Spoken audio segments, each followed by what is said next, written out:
Então, pessoal, chegamos à nossa aula de número 7, preparada pelo Moisés, né? Capítulo 9, capítulo de colisões.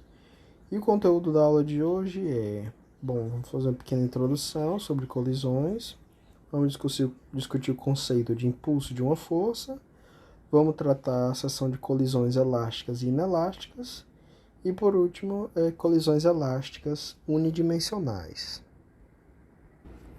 Tá? O capítulo ele trata de colisões, né? Ele faz uma breve introdução, discute o que é o conceito do impulso de uma força, trata de colisões elásticas e inelásticas, e também de colisões elásticas unidimensionais. E aí ele passa a tratar colisões, logo em seguida, colisões unidimensionais totalmente inelásticas. Né? Eu vou explicar ainda o que são esses conceitos. Então é basicamente o seguinte: elástica e inelástica é quando é conservada a energia total e quando não é conservada. Uma colisão elástica conserva a energia mecânica do sistema e uma colisão inelástica não conserva. Né? Isso está ligado às ciências materiais. Quando você faz modificações elásticas em um material, é como se você estivesse esticando o material e ele voltasse para a posição inicial que ele está. Tá? Numa colisão em que, por exemplo, duas bolas de bilhar elas se tocam, tá? A gente não vê, mas microscopicamente o material que compõe as bolas de bilhar ele é comprimido localmente e depois volta para a posição original. Né? Daí é como se fosse um elástico se comprimindo e depois se esticando. Já numa colisão inelástica, o que ocorre são mudanças no material. Por exemplo, quando a colisão é inelástica, o material modifica a sua forma, né? O corpo modifica a sua forma após a colisão. Tá? Então, é basicamente isso. O ponto importante aqui é que o Moisés trata ainda de colisões elásticas bidimensionais e colisões inelásticas bidimensionais. Tá? Essa parte não vai ser cobrada na prova e eu eventualmente também não vou tratar dela aqui para não tomar muito tempo, mas isso vai depender, tá, do andar da nossa aula, né, o andar da matéria, conforme a gente for tendo as nossas aulas, certo? Bom, então vamos lá, vamos começar por uma introdução, tá? Bom, é muito importante em física você entender direitinho o que é que está acontecendo. Especialmente você guardar os conceitos, você entender os conceitos. Alguém perguntar o que é para você, o que é uma colisão, por exemplo, estritamente do ponto de vista técnico, quando um cometa passa próximo de um planeta, isso pode ser entendido como uma espécie de colisão. Não precisa necessariamente ter um toque, né? Quando você joga partículas alfa em cima de um material, ou joga nêutrons, né, para fazer o raio-x, por exemplo, o processo de raio-x que você usa para verificar se tem uma fratura no seu corpo. Naquele processo ali, as partículas de raio-x, os fótons de raio-x, eles colidem com o material, né, que é feito o corpo. Então, mas aqui a gente vai tentar focar na mecânica, tá? Eu só quero que vocês procurem guardar os conceitos porque eles servem, inclusive, eles se aplicam, inclusive, quando você está tratando de mecânica quântica, eletrodinâmica, esse tipo de coisa, tá? Mas é interessante você guardar o conceito. Então, a colisão entre duas partículas é um processo em que uma é lançada contra a outra, podendo trocar energia e momento. Adivinha só de que momento eu estou falando? Momento linear, em consequência dessa interação, certo? E o processo de colisão ele é caracterizado pela configuração inicial, né? Eu desenhei aqui a configuração inicial, aqui ele tem A, certo? Onde as partículas têm massas m1 e m2, bem como momenta, isso é a forma de escrever o plural em latim, tá? Em vez de falar momentos, você escreve momenta. Tá? É só o jeito de você, por exemplo, plural de campus, né? No campus universitário, o plural é campi. Tá? Essas coisas ainda ficaram incorporadas à língua portuguesa. É como se fossem os momentos das partículas P, né? mas só para você entender, você vai ver isso em outros livros por aí. Então, basicamente, na configuração inicial, as partículas têm massas M1 e M2, bem como momenta P1i e P2i, respectivamente. Tá? Então, e a colisão ela é caracterizada pela configuração inicial e pela configuração final. Tá? Na configuração final, ela só é estabelecida depois do processo de colisão ser concluído. Tá? É como se a partir a partir do instante em que uma partícula não exerce mais influência sobre a outra, ou a partir do instante que aquela influência pode ser considerada desprezível, tá? Nesse momento, você pode entender que as partículas têm massa M3 e M4, bem como momenta P3F e P4F. Os índices I e F se referem, obviamente, a inicial e final, tá? Então, o que acontece? Faltou escrever aqui, né? Que esta é a configuração final.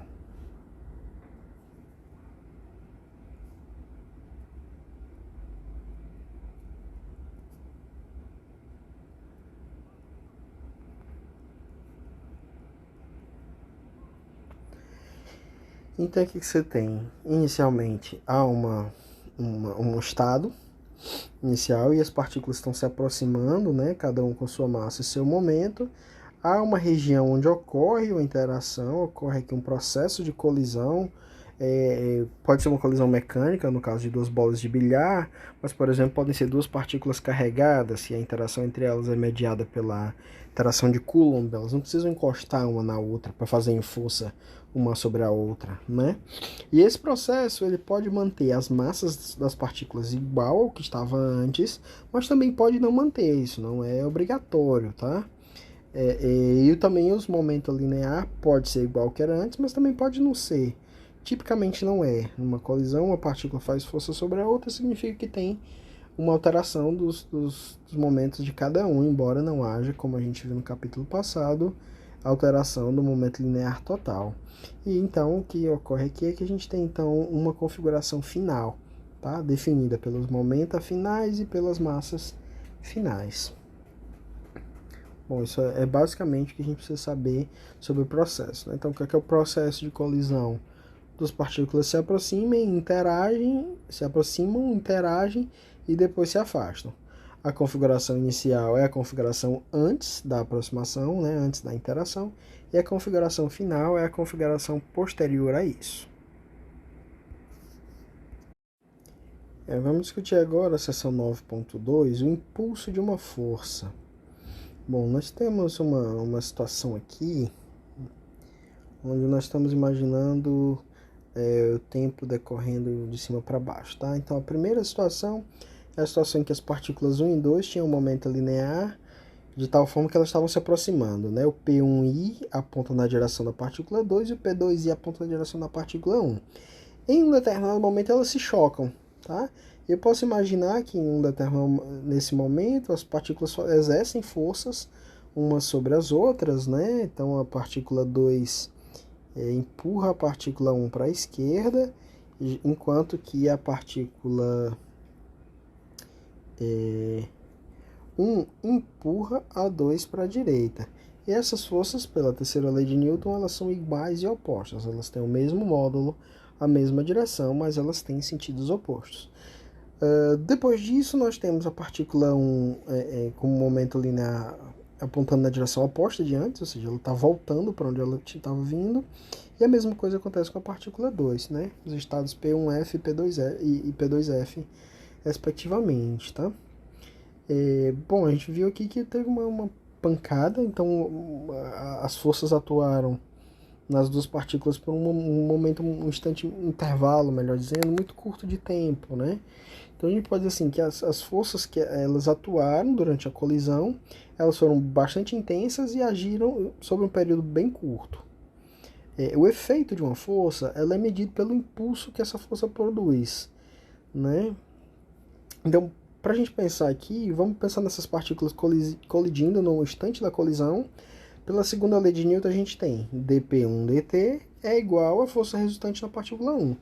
Bom, como só tem a força advinda da partícula 2, então dp1dt é igual a F em 1 devido a 2. Já dp2 dt é igual a F em 2 devido a 1, certo? Bom, de forma geral, a gente tem que a derivada do momento linear em relação ao tempo é igual a força. Tá? E a gente define o impulso de uma força da seguinte forma. O I é igual a integral de TI até TF, onde TI é o tempo inicial e TF é o tempo final, do vetor F como uma função do tempo, né? Isso aqui é entendido como uma função do tempo, F de T dt. Bom, mas F é igual a dp dt. Tá? Então, o que, é que a gente tem? A gente tem integral de TI até TF, de dp dt. Isso aqui nada mais é do que dt. Tá? Não vão dizer por aí que eu cortei uma coisa com a outra, os matemáticos ficam loucos. Mas, na realidade, isso aqui, pela regra da cadeia, é simplesmente dt. Né? Então, perdão, dt não, dp. A derivada, o elemento de variação do momento linear. Então, no instante TI, no instante inicial, eu tinha um momento linear correspondente PI. No instante TF, eu tinha um momento linear correspondente PF. Então, essa integral de PI até PF de dp. Ora, mas isso vai dar PF menos PI, né? Simplesmente. Isso é igual a ΔP. Ou seja, o momento linear, o impulso de uma força, o I é igual a ΔP. O impulso da força mede a variação da quantidade de movimento ou variação do momento linear, tá? E foi exatamente o que, se a gente for capaz de olhar para, a gente voltar para essa colisão aqui, né, veja que a variação de momento linear da partícula 1 é exatamente oposta à variação linear da partícula 2, né, já que eles são feitos por forças que são forças de ação e reação. Né? Então a partícula 1 vinha da esquerda para a direita e acabou, no final, tendo uma velocidade que aponta da direita para a esquerda. Exatamente o oposto acontece com a partícula 2, porque o impulso sobre uma das partículas é menos o impulso sobre a outra. Tá? Então, por isso elas tiveram variações de momento linear total, variações de momento linear dessas partículas, uma como sendo o oposto da outra. Mas, né, para simplificar, o que é que você deve guardar daqui? Que o impulso mede a variação do momento linear. Há dois tipos bem interessantes e principais de colisões, tá? São as colisões elásticas e as colisões inelásticas. Bom, uma coisa a gente precisa ter em mente. Numa colisão, a energia total do sistema sempre se conserva. E isso é verdade em qualquer sistema físico. A energia sempre se conserva. Acontece que uma parte da energia mecânica, quer dizer, uma parte da energia de movimento, né, da energia cinética, ou talvez uma parte da energia que tivesse ali armazenada de alguma forma como energia potencial, essa energia ela pode se converter em outras formas de energia. Né? Então, uma parte da energia mecânica pode se transformar em outras formas de energia, como, por exemplo, calor, pode ser usada para dar origem a vibrações sonoras e outras coisas do tipo, né? Por exemplo, quando uma bola de bilhar bate no canto da sinuca, né? Quando a bola bate lá no canto, você escuta a pancada dela batendo na tabela, tá? O que é que acontece? O que é que tem naquela tabela? Ali tem uma borracha que, de via de regra, funciona muito bem, praticamente com a mesma velocidade que a bola bate, ela volta. Mas sempre há a absorção, na hora do choque, há uma pequena absorção da quantidade de energia que tinha de movimento ali da bola. Tá? Então, na hora que ocorre essa absorção, nós temos uma pequena perda de energia mecânica do movimento. Tá? Então, como isso às vezes pode acontecer, às vezes não, então é importante distinguir colisões elásticas, são aquelas onde a energia cinética se conserva, de colisões inelásticas, aquelas onde a energia cinética não se conserva, certo? Então, uma colisão ela é perfeitamente inelástica quando os corpos se unem durante a colisão, tendo a mesma velocidade depois dela. Por exemplo, quando você tem um projétil atinge um alvo, né? Ele perfura o alvo, entra e se aloja dentro do alvo. Nesse caso, você tem uma colisão perfeitamente inelástica, né? Mas isso é só um exemplo, a gente vai tratar esse exemplo em mais detalhes, tá bom? Bom, vamos tratar agora de colisões elásticas unidimensionais, tá? Consideremos duas partículas que se movem na mesma direção conforme a figura ao lado. Tá? O que a gente está dizendo? Nós temos duas partículas, elas se movem em cima de uma mesma reta. Elas se movem em cima de uma mesma reta. Tá? E elas estão também se movendo na mesma direção. A partícula 2 tem velocidade para a direita. A partícula 1 também tem velocidade para a direita. Tá? Então a partícula 1 ela tem massa m1 e velocidade inicial v1i. A partícula 2 ela tem massa m2 e velocidade inicial v2i. Elas estão indo no mesmo sentido. Sejam m1, v1 e m2, v2 as massas e velocidades das partículas 1 e 2, respectivamente. Para que haja colisão, é necessário que v1i seja maior do que v2i. Tá? Senão, a partícula 1 nunca vai alcançar a 2 e não vai haver colisão. Então, vamos supor que essa condição esteja satisfeita, certo? Nós supomos ainda que as partículas estejam sujeitas somente a forças internas. Não há outras forças, tem somente a força interna. Tá? De maneira que o momento linear total se conserva.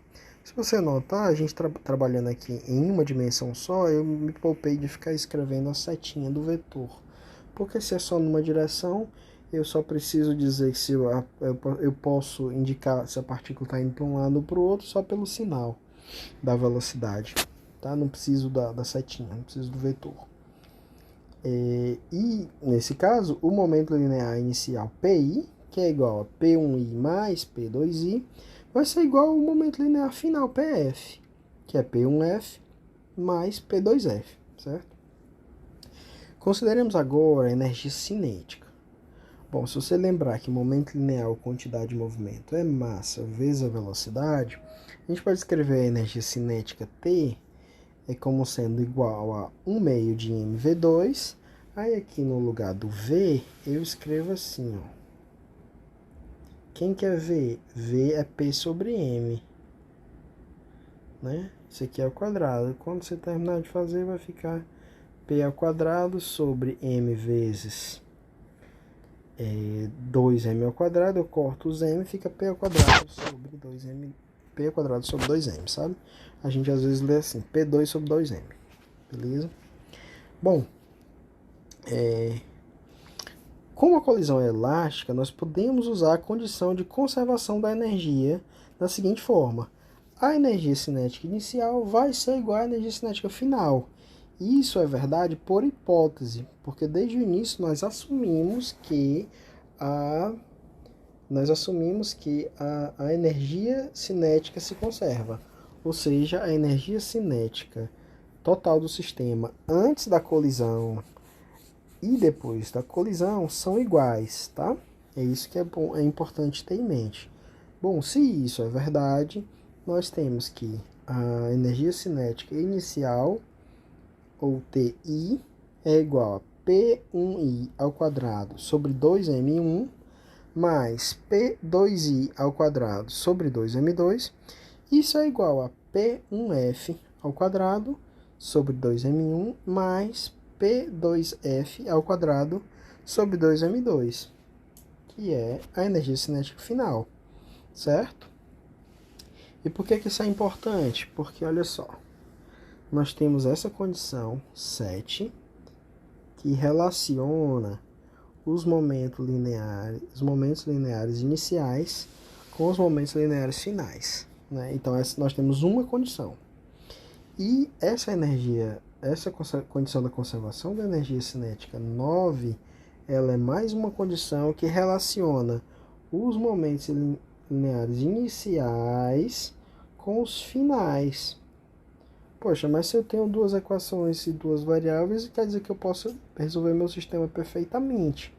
Isso significa que nós podemos usar as equações 7 e 9 para encontrar a configuração final, ou seja, para encontrar o P1F e o P2F a partir das condições iniciais. Quem são as condições iniciais? P1I e P2I. Ou seja, se alguém me disser o que estava acontecendo antes da colisão, ou seja, qual era a massa e a velocidade da partícula 1, qual era a massa e a velocidade da partícula 2, tá? Numa colisão elástica, onde as massas não se alteram, então eu vou ser capaz de definir o momento linear da partícula 1 e 2 depois da colisão, ou seja, as velocidades das partículas 1 e 2 depois das colisões, depois da colisão, tá? Como é que a gente faz isso? Bom, basicamente a gente vai jogar essa equação dentro dessa, ou misturar as equações conforme você quiser aqui, tá? Uma maneira mais simples de você fazer isso é você fazer o seguinte, você colocar essas equações de uma forma um pouco mais clara. Por exemplo, essa equação 7, eu posso reescrevê-la dessa forma aqui. O que foi que eu fiz? Eu passei o P2I para o lado direito e o P1F para o lado esquerdo. Então eu tenho que P2F menos P2I é igual a P1I menos P1F. Isso é simplesmente a equação 7. Tá? Já a equação 9, eu escrevi quase da mesma forma. Qual é a diferença? É que como eu tenho sempre as massas multiplicando, ou melhor, dividindo os momentos lineares ao quadrado, eu posso colocar o 2 de um lado. Se eu colocar o P2F e o P2I do mesmo lado da equação, todos os dois vão estar divididos pelo M1. Né? E se eu multiplicar o P1I e o P1F na equação, todos os dois vão estar divididos também por M1, que é a mesma massa. Então eu posso escrever P2F ao quadrado menos P2I ao quadrado. Isso é igual a lambda vezes P1I ao quadrado menos P1F ao quadrado. Faltou esse quadrado aqui. E não precisa dizer que os números 2 foram cancelados aqui, bastando para isso você multiplicar os dois lados da equação por 2, certo? Certo? Então, recapitulando, você tem P2F menos P2I igual a P1I menos P1F, e você tem P2F ao quadrado menos P2I ao quadrado igual a lambda vezes P1I ao quadrado menos P1F ao quadrado, sendo que essa segunda equação vem daqui. Tá? É esse cara aqui, apenas modificado. É o que garante essa igualdade. Com lambda igual a M2 sobre M1. Bom, como é que a gente faz agora? Bom, tem algumas coisas algumas manipulações que a gente pode fazer. Tá? Então, se a gente dividir a equação 11 pela equação 10, membro a membro, né, o que é que a gente vai ter? A gente vai ter P2F mais P2I igual a lambda P1F mais P1I. Tá? Se você não me acompanhou diretamente, deixa eu só reescrever aqui que vai ficar mais claro para você. Olha só. Isso aqui é um produto notável, né? Quadrado do primeiro menos quadrado do segundo. Então, isso pode ser escrito como sendo a diferença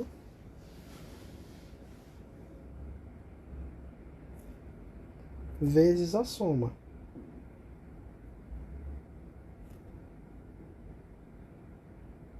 é igual a lambda. E aí, novamente, o mesmo produto notável. Eu posso escrever como sendo a diferença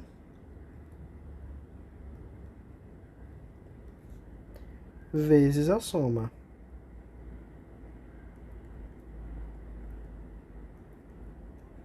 Bom, se a gente agora dividir a 11 pela 10, o que é que acontece? P2F menos P2I vai embora, aqueles caras vão embora. Basta outra forma de fazer seria pegar isso aqui, né? E dizer que esse termo aqui é igual a quem? P1I menos P1F, né?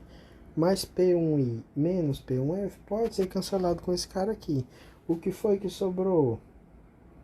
P2F mais P2I igual a lambda vezes P1I mais P1F, certo? Foi isso que eu quis foi assim que eu cheguei nessa equação número 13, tá?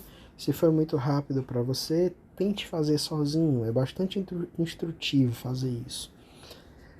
Outra coisa, eu vou deixar aqui como exercício para vocês, tá? Exercício.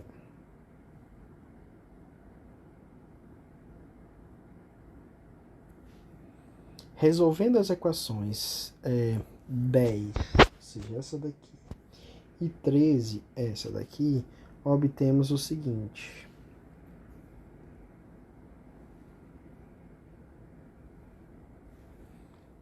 P1F igual a 1 menos lambda sobre 1 mais lambda vezes P1I, mais 2 sobre 1 mais lambda P2I, certo?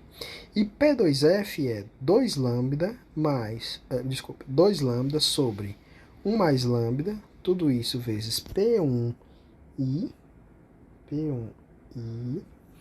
menos 1 menos lambda dividido por 1 mais lambda, tudo isso vezes o P2I.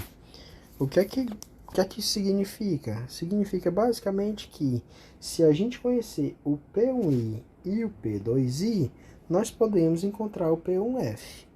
E da mesma forma, se nós conhecermos o P1I e o P2I, nós também podemos encontrar o P2F. Ou seja, as condições iniciais determinam univocamente as condições finais, tá? Então, numa colisão elástica unidimensional, eu sabendo dos momentos lineares, os momentos lineares de cada partícula, né, antes da colisão, eu posso obter quem são os momentos lineares das partículas depois da colisão, certo? Então, a partir dessa equação 14, a gente pode ver o seguinte: a configuração final é inteiramente determinada pela configuração inicial, certo? E nós ainda podemos escrever em termos das velocidades, ou seja, lembrando que P é igual a mv, ou seja, P1I é igual a M1V1I. Ops, esse aqui não ficou legal. V1I. Mesma coisa vale para o F, para o 2 e tal. Tá? Só para ilustrar. Então, se você fizer essa substituição, né, você colocar isso aqui como sendo M2 vezes V2F. Isso aqui como sendo M1 vezes V1I. Isso aqui como sendo M2 V2I. E lembrando que lambda é M2 dividido por M1, você vai encontrar, e aí eu vou deixar como exercício também para vocês, tá? Mais um exercício. Você mostrar que você pode encontrar o V1F e o V2F só como funções do V2I e V1I, né? Conforme está aqui nas equações 15. Então, o V1F é M1 menos M2 dividido por M1 mais M2 vezes o V1I mais 2M2 M1 mais M2, V2I, certo? Isso é o V1F. E analogamente você pode obter também o V2F, tá? Então, só para a gente tentar entender, assim, claro que, pessoal, vocês precisam fazer esses cálculos vocês mesmos, sabe? Vocês precisam resolver esses exercícios aqui, tanto esse quanto esse. Porque fica parecendo que, muito simples, você pega aqui a equação 10 e resolve com a 13 e puf, você chega aqui. Mas são várias páginas de conta para você sair de uma e chegar na outra. Por isso que eu estou passando como exercício e eu espero que vocês façam. E as dificuldades que vocês eventualmente tiverem, que vocês me comuniquem. Tá? Mas é muito importante fazer esse cálculo passo a passo. Os dois cálculos, tanto obter as equações 14 quanto também as equações 15, tá bom? Assumindo que você fez isso, a gente agora vai analisar alguns casos particulares a partir do resultado, né, das equações 14 e 15. Vamos pensar na seguinte situação: as partículas são iguais. Suponha que as partículas são iguais. Bom, se elas são iguais, M1 é igual a M2, certo? Ou seja, lambda é igual a 1. Se lambda for igual a 1, o que é que acontece? Quem é, no caso, deixa eu só fazer uma pequena mudança aqui.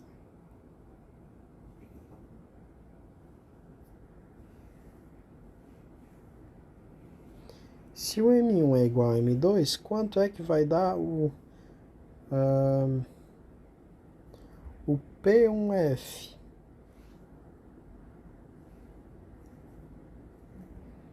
Quem é o P1F? Bom, para lambda igual a 1, isso aqui dá 0, né? E o P1F, para lambda igual a 1, quanto é que dá esse cara aqui? Vai dar 2 sobre 1 mais 1, que é 1. Então, o P1F é igual ao P2I. E o que acontece com o P2F? O P2F vai ficar 2 dividido por 2. Então, o P2F é igual ao P1I. E isso aqui dá 0, né? Porque o lambda é igual a 1. Então, o que acontece nesse caso aqui? Quando as massas são iguais, o momento final da partícula 1 é igual ao momento inicial da partícula 2.